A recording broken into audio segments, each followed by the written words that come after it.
Hello everyone. आज आगे start करते हैं। प्रीवियस लेक्चर में जो पढ़ चुके थे उससे आगे स्टार्ट करते हैं। हम कैपेसिटर्स का ही पार्ट देखेंगे। तो आज हम स्टार्ट करने वाले हैं dielectrics in capacitor. Dielectrics in capacitor.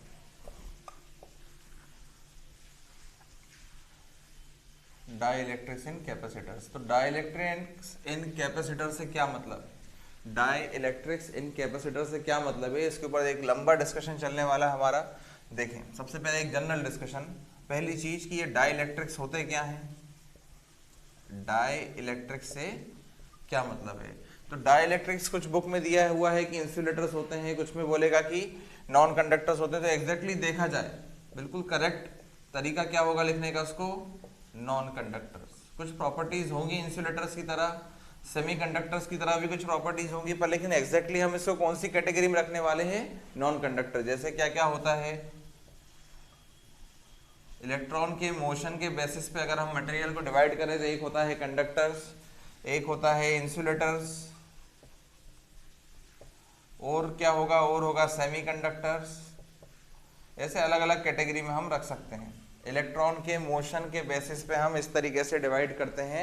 इसी तरीके से एक अलग कैटेगरी होगी इन सब के अलावा, वो क्या होंगे, डाई इलेक्ट्रिक्स। ये होंगे डाई इलेक्ट्रिक्स। तो ये एक पर्टिकुलर अलग टाइप का मटेरियल है। कुछ एग्जांपल देखते हैं इसके, कुछ एग्जांपल देखते हैं। फर्स्ट एग्जांपल है माइका, और भी एग्जांपल्स है। माइका हो गया, ग्लास हो गया, ये सब क्या है, डाई इलेक्ट्रिक्स है। और ये माइका तो बहुत कॉमनली यूज्ड है, माइका बहुत ही कॉमनली यूज्ड है कैपेसिटर्स में। चलिए देखें, अब डाई इलेक्ट्रिक्स हमें समझ में आया, एक टाइप का मटेरियल है। इस मटेरियल की प्रॉपर्टी क्या है, माइका ग्लास, इसकी प्रॉपर्टी क्या है समझना। ये बेटा करंट को अलाउ नहीं करेगा फ्लो होने के, do not allow current, electric current को अलाउ नहीं करता, but allow electric field. Electric field को अपने में से पास होने देगा, पर लेकिन करंट को अपने अंदर से पास नहीं होने देगा। इलेक्ट्रिक फील्ड को अलाउ करेगा, पर लेकिन करंट को अलाउ नहीं करेगा। ऐसे मटेरियल को हम क्या बोलेंगे, ऐसे मटेरियल को बोलेंगे हम डाई इलेक्ट्रिक्स। कौन सी कैटेगरी में रख सकते हैं हम इसको, ना ही इंसुलेटर है ना ही सेमीकंडक्टर है, हम इसको नॉन कंडक्टर जरूर बोल सकते हैं। इसको हम नॉन कंडक्टर जरूर बोल सकते हैं। कुछ बुक्स में इंसुलेटर लिखा है, गलत बात नहीं है, इंसुलेटर भी लिख रहे हैं, पर लेकिन एग्जैक्ट देखा जाए तो ये एक अलग ही टाइप का मटेरियल है, और आप इसको नॉन कंडक्टर की कैटेगरी में रखेंगे। तो ये तो बात हुई डाई इलेक्ट्रिक्स की। अब डाई इलेक्ट्रिक कांस्टेंट हम पढ़ने वाले हैं, उससे पहले हमें समझना पड़ेगा ये डाई इलेक्ट्रिक से मतलब क्या है। तो ये हो गया हमारा एक पैरेलल प्लेट कैपेसिटर, ये हो गया पैरेलल प्लेट कैपेसिटर। ये पॉजिटिवली चार्ज प्लेट, ये नेगेटिवली चार्ज प्लेट। इनके बीच में क्या है, तो इनके बीच में क्या है, वैक्यूम है। इनके बीच में क्या है, एयर है। इनके बीच में क्या है, एयर है। जब इनके बीच में एयर है तो उस समय पे जो कैपेसिटेंस आई थी वो है सी नॉट, और ये कितनी निकल के आई थी, ये निकल के आई थी A epsilon nought by D. ये निकल करके आई थी A epsilon nought by D. अब समझना, अब हमने यहाँ से एयर को हटाया, हमने यहाँ से एयर को हटाया, और एयर को हटाने के बाद क्या देखा हमने, एयर को हटाने के बाद हमने यहाँ अंदर रख दिया एक डाई इलेक्ट्रिक मीडियम। कोई भी एक डाई इलेक्ट्रिक मटेरियल को मैंने अंदर रख दिया, जिसकी डाई इलेक्ट्रिक कोफिशिएंट की वैल्यू कितनी थी, सॉरी, जिसकी डाई इलेक्ट्रिक कांस्टेंट की वैल्यू कितनी थी, के। कोई भी एक डाई इलेक्ट्रिक मीडियम को मैंने बीच में क्या करा, इंसर्ट कर दिया। चलिए अभी एक ये छोड़ते हैं अपन, बीच में क्या करा, एक डाई इलेक्ट्रिक मीडियम को इंसर्ट कर दिया। अब हमें ये सोचना है ये डाई इलेक्ट्रिक मीडियम को अंदर इंसर्ट करने से होगा क्या, चेंज क्या आने वाला है। अगर मैं डाई इलेक्ट्रिक मीडियम को अंदर इंसर्ट कर दूं तो कैपेसिटेंस में क्या चेंज आने वाला है। तो देखें, Cm कितना हो जाएगा, Cm हो जाएगा ए, पहले क्या थी परमिटिविटी एयर की, एप्सिलॉन नॉट। इसकी परमिटिविटी कितनी होगी, इसकी परमिटिविटी होगी एप्सिलॉन एम डिवाइड बाय क्या करने वाले हैं हम, डी। डिवाइड बाय क्या किया मैंने, डी। ये तो सिंपल सिर्फ एक फॉर्मूला लिखा है। अब अंदर होने क्या वाला बेटा, एक्चुअली इस चीज को समझना, इसको नोट कर लेना, और आगे जो भी डिस्कस करने वाला हूं उसको समझना अच्छे से।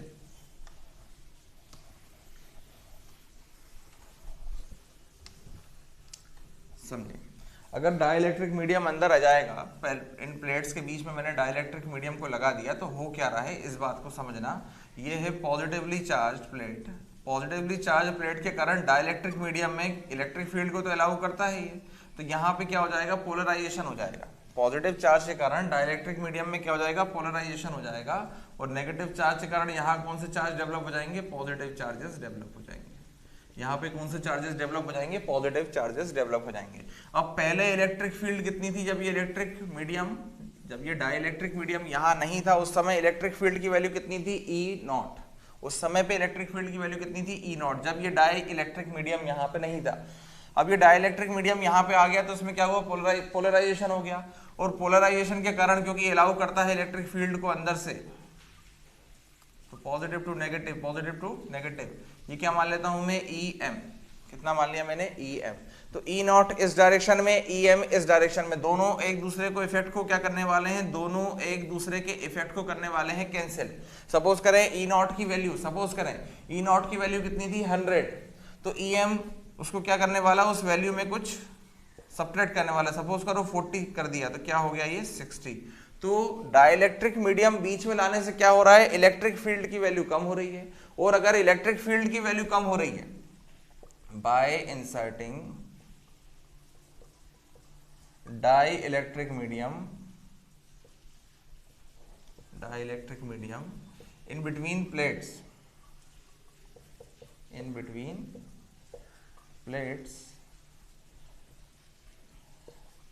there is decrease in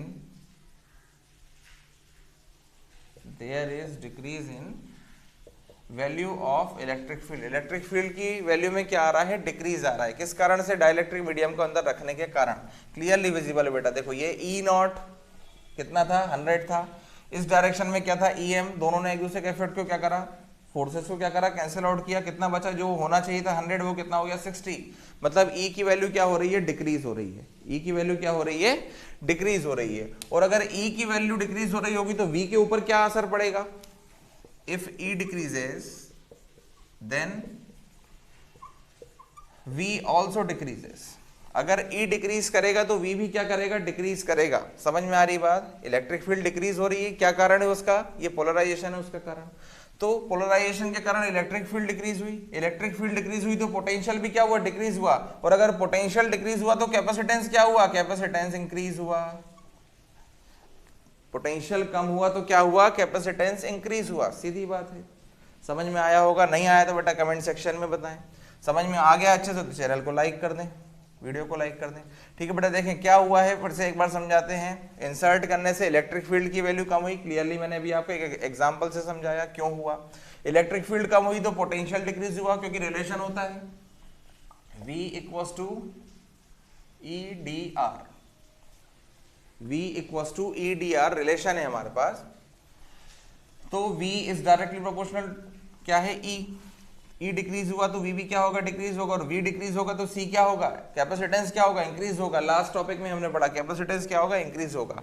तो डाइलेक्ट्रिक मीडियम को बीच में रखने से हमें फायदा होता है या नुकसान, फायदा होता है। क्या फायदा होता है, कैपेसिटेंस क्या होती है और इंक्रीज हो जाती है, क्योंकि इलेक्ट्रिक फील्ड की वैल्यू क्या हो जाती है, कम हो जाती है। आया समझ में सभी को।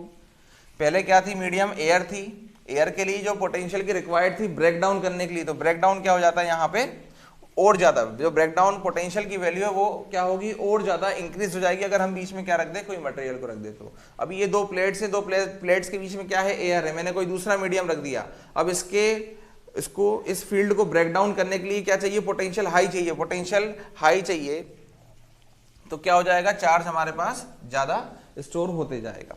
समझ में आ गई होगी ये बात। आगे देखते हैं, तो ये आपको समझाया क्या हो रहा है, डाइलेक्ट्रिक्स को बीच में रखने से समझ में आ गया होगा।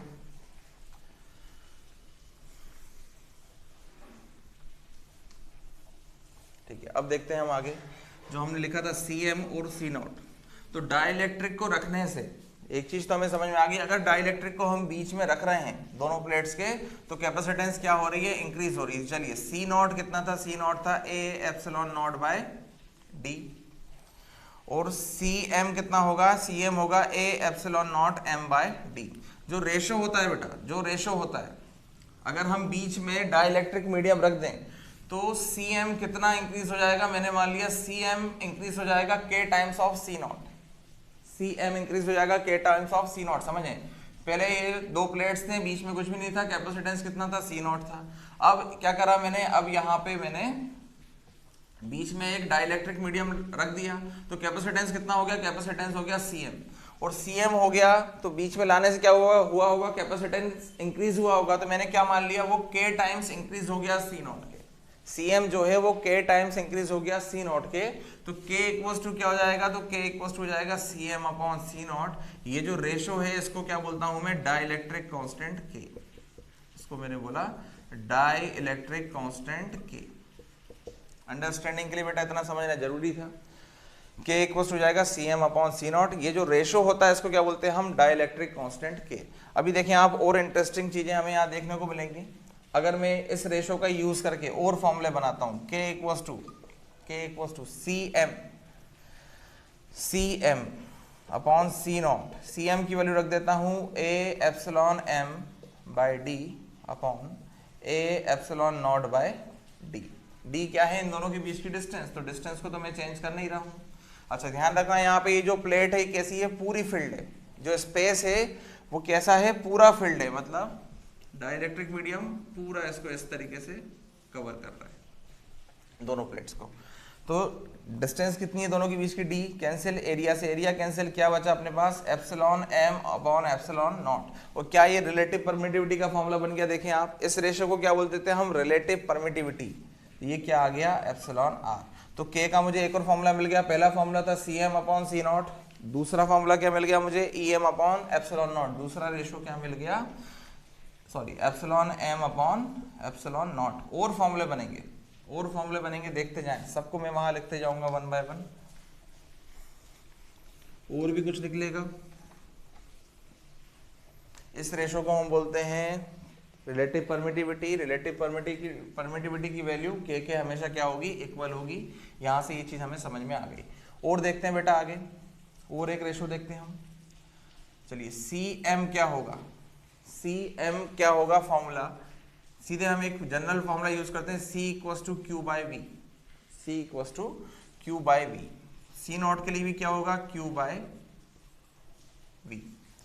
अब V को मैं क्या लिख सकता हूं, V को लिख सकता हूं मैं E इंटू R, तो V यहां पे ये जो पोटेंशियल है कितना हो जाएगा, ये पोटेंशियल हो जाएगा Em इंटू R का मतलब उन दोनों प्लेट्स के बीच की डिस्टेंस D। यहाँ पे V कितना हो जाएगा, E नॉट इंटू D। क्या है बेटा, ये इलेक्ट्रिक फील्ड की वैल्यू है, V इक्वल टू होता है ER, ये क्या है, इलेक्ट्रिक फील्ड की वैल्यू है, कितनी है, अगर कोई मीडियम बीच में आ गया तो इलेक्ट्रिक फील्ड की वैल्यू क्या होगी, नेट वैल्यू क्या होगी, EM इंटू D। अगर कोई मीडियम बीच में नहीं, वैक्यूम है, तो क्या होगा, E नॉट इंटू D। दोनों को करता हूं मैं यहाँ पे divide, Cm upon C nought divide किया, Q से Q कैंसिल, D से D cancel, Cm upon C nought कितना बचा मेरे पास, ये बचा E nought by M, E nought by EM। तो K इक्वल्स टू क्या हो गया, E nought by EM। Logic भी समझ लेना, जब मैं बीच में कोई डाइलेक्ट्रिक कांस्टेंट या कोई डाइलेक्ट्रिक मीडियम रख रहा हूं जिसका डाइलेक्ट्रिक कांस्टेंट की वैल्यू कितनी है, K है, तो वो जो E नॉट था, E नॉट की वैल्यू को कितने टाइम रिड्यूस कर देगी, K टाइम्स रिड्यूस कर देगी। तो EM यहाँ गया, K नीचे आ गया, तो E नॉट बाय K। अगर मैं मीडियम कोई सा बीच में इंसर्ट करता हूँ दोनों प्लेट्स के बीच में, तो K टाइम्स जो वैल्यू थी इलेक्ट्रिक फील्ड की वो क्या हो जाएगी, डिक्रीज हो जाएगी। देखा आप, इनवर्सली प्रोपोर्शनेट है, तो समझ में आया होगा। फिर से एक और फॉर्मूला मिला, इसका मतलब हमें K का क्या मिला, ये फॉर्मूला मुझे मिला E नॉट बाय EM। इसके अलावा और फॉर्मूले हमने बनाए थे, एक फॉर्मूला और बनाया था हमने, ये बनाया था मैंने फर्स्ट चैप्टर में। तो ये कितना आया था, F नॉट बाय FM। ये सब फॉर्मूले किसके हैं, डाइलेक्ट्रिक कांस्टेंट के हैं। लॉजिकली भी आपको रिलेट करना है और फॉर्मूले भी आपको इस तरीके से याद रखने हैं। रिलेटिव परमिटिविटी की वैल्यू गिवन हो क्वेश्चन में, या डाइलेक्ट्रिक कांस्टेंट की, आपको सेम आप उसको यूज कर सकते हैं, क्योंकि देखें दोनों के बीच में क्या है, रिलेशन है। रिलेशन को आपको प्रूफ करके बताया। यहाँ पे ये समझाया आपको कि K टाइम्स क्या हो जाएगी, रिड्यूस हो जाएगी। बेटा ये सब चीज समझना जरूरी है, अंडरस्टैंडिंग जरूरी थी टॉपिक की, बता दी।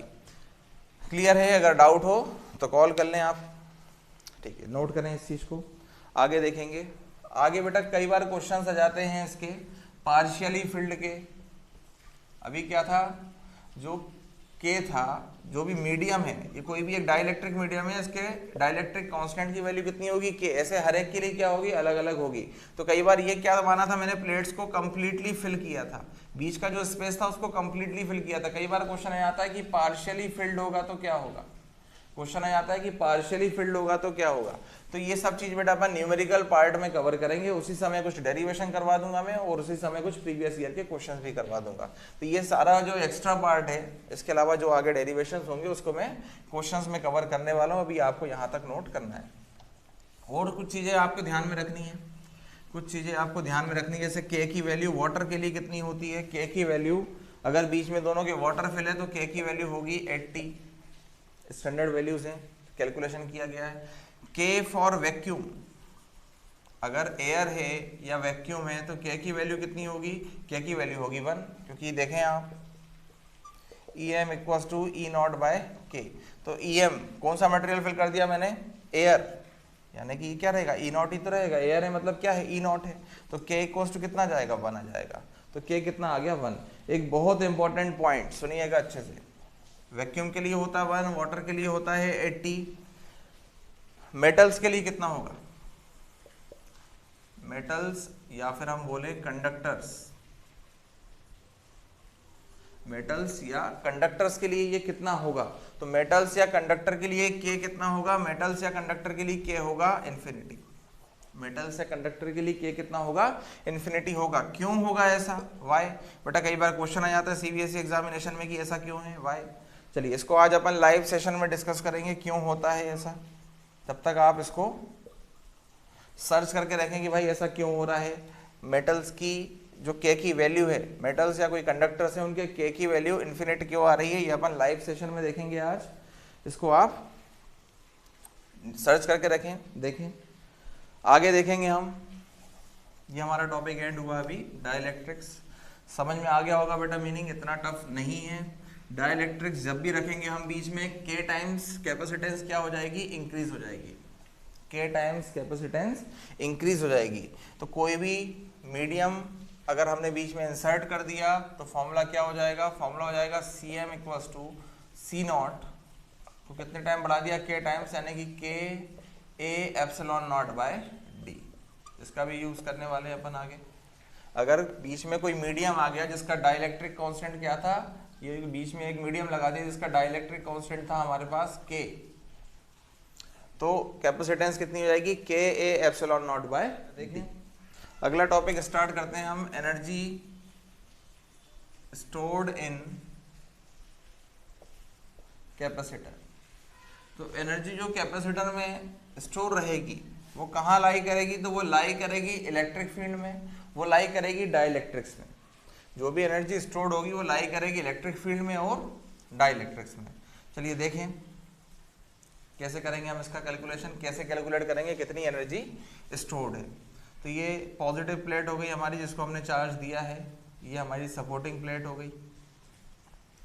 अब अगर मैं यहाँ पे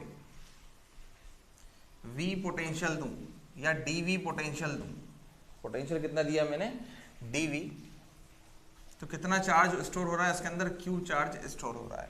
अगर मैं पोटेंशियल को dV बढ़ा दूं, स्मॉल डिफरेंस dV से बढ़ा दूं, तो कितना चार्ज स्टोर हो रहा है उसके अंदर, Q चार्ज स्टोर हो रहा है, और वर्क डन कितना हो रहा है dW, वर्क डन कितना हो रहा है dW। तो हम जानते हैं V इक्वल्स टू क्या होता है, work done by unit charge, तो W को मैं लिख सकता हूं QV, W को क्या लिख सकते हैं हम QV। बॉडी में Q चार्ज स्टोर हो रहा है कब, जब हम dV पोटेंशियल को चेंज कर रहे हैं, और वो समय वर्क डन कितना हो रहा है dW, चार्ज वर्क डन कितना कर रहा है dW। तो देखें यहाँ पे इस फॉर्मूले का यूज करते हैं, dW equals to Q into dV। अब Q को हम क्या लिख सकते हैं, तो C इक्वल्स टू होता है Q बाय V, तो Q इक्वल्स टू मैं लिख सकता हूँ CV, Q इक्वल्स टू हम लिख सकते हैं CV, तो Q की वैल्यू पुट कर देते हैं हम CV dV। यहाँ पे वर्क डन कितना है dW। Integrating both the sides, दोनों साइड क्या करा हमें, इंटीग्रेशन किया, और इंटीग्रेशन dV, स्टार्टिंग में पोटेंशियल कितना होगा 0, और 0 से कहाँ तक जाएगा, मैक्सिमम V तक, 0 से कहाँ तक गया, मैक्सिमम V तक, चार्ज कितना डेवलप हुआ Q। तो लिमिट लगा देंगे हम यहाँ 0 से लेके V तक, dW टोटल कितना हो जाएगा, छोटे छोटे वर्क डन सारे जोड़ेंगे तो हो जाएगा W इक्वल्स टू C हो जाएगा कांस्टेंट, अंदर बचेगा 0 to V V dV। Integration है, कैलकुलेशन करते हैं। W इक्वल्स टू हो जाएगा C, V का हो जाएगा V स्क्वायर बाय 2 और बचेगा ये 0 V। Upper limit V minus lower limit 0, तो क्या बचेगा हमारे पास CV स्क्वायर बाय 2। तो वर्क डन टोटल कितना हुआ, टोटल वर्क डन 0 से लेके V तक पोटेंशियल पहुंचने में कितना हुआ, CV स्क्वायर बाय 2।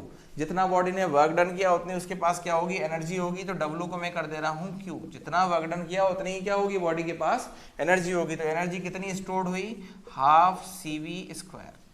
एनर्जी कितनी स्टोर्ड हुई, हाफ CV स्क्वायर। इसका एक और फॉर्म में लिखा जा सकता है, इसको एक फॉर्म में और लिखा जा सकता है। देखें U equals to half CV into V लिख लेता हूं मैं। V स्क्वायर को मैंने अलग करके लिख लिया, CV इंटू वी लिख दिया। कितना हो गया ये देखें, हाफ CV। CV की जगह पे क्या रख देता हूं मैं, Q रख देता हूं। तो ये हो गया एक और formula, U equals to half QV। U equals to half QV। एक फॉर्मूला ये तैयार हो गया। एक और फॉर्मूला देखते हैं हम, V इक्वल्स टू क्या रख सकते हैं, V इक्वल्स टू हम क्या रख सकते हैं, तो V इक्वल्स टू रख सकता हूं मैं Q by C। V equals to रख सकता हूं मैं Q बाय C। तो यहाँ V की वैल्यू को पुट कर देता हूं, तो फॉर्मूला क्या हो जाएगा, V equals to 1/2 Q into V की जगह रख दिया मैंने Q बाय C, यानी कि U equals to half Q square by C। तो ये तीन फॉर्मूले आ गए हमारे पास एनर्जी स्टोर्ड के। Energy stored in uh capacitor, energy store रहेगी किस फॉर्म में लाई करेगा, लाइज, एनर्जी किस फॉर्म में लाई करेगी, लाइज इन इलेक्ट्रिक फील्ड और इन डाई इलेक्ट्रिक्स। एंड नहीं बोलूंगा मैं इसको, और बोलूंगा, और इन डाई इलेक्ट्रिक्स। या तो लाई करेगी इलेक्ट्रिक फील्ड में या फिर डाई इलेक्ट्रिक्स में ये लाई करेगी। तो चलिए नोट कर लें, यहाँ तक समझ में आ गया होगा। बाकी बेटा अपन आज लाइव सेशन में डिस्कस करेंगे। ज़्यादा बड़ा लेक्चर आज नहीं बना पा रहे क्योंकि कोई भी नहीं है रिकॉर्डिंग करने के लिए, मैं ही अकेला ये सब चीज़ें कर रहा हूँ। काफ़ी ज़्यादा मुश्किल हो रहा है करने में, फिर भी आपका टाइम वेस्ट नहीं हो इसलिए इतना वर्क मैंने आज कर दिया। तो बेटा ये सब कुछ नोट करेंगे अपन, आज आपको नोट करके रखें और लाइव सेशन में अपन डिस्कस करेंगे अगर कोई डाउट जाता है तो। Thank you.